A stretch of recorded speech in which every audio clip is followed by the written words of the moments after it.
on se croirait sur un ring de boxe. Les députés des partis de l'alliance gouvernementale contre les députés des partis d'opposition qui ne sont pas et qui ne seront a priori jamais d'accord à propos de l'adoption de la loi de finances 2016. C'est normal, c'est logique.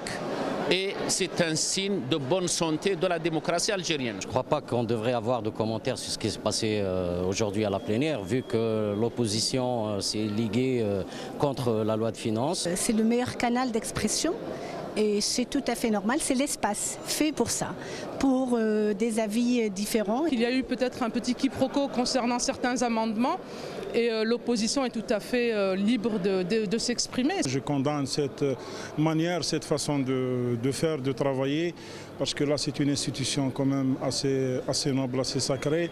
Les gens auraient pu se comporter en civilisé.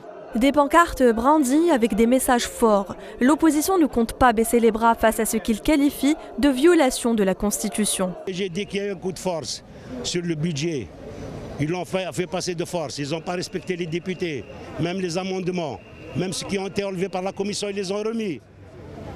C'est une honte pour le pays. On s'est soulevé de la façon que vous avez vu, parce que on voit qu'il y en a des dépassements de la Constitution. Nous avons assisté à un coup d'État contre les institutions de l'État et nous avons assisté à un coup d'État contre l'Assemblée populaire nationale.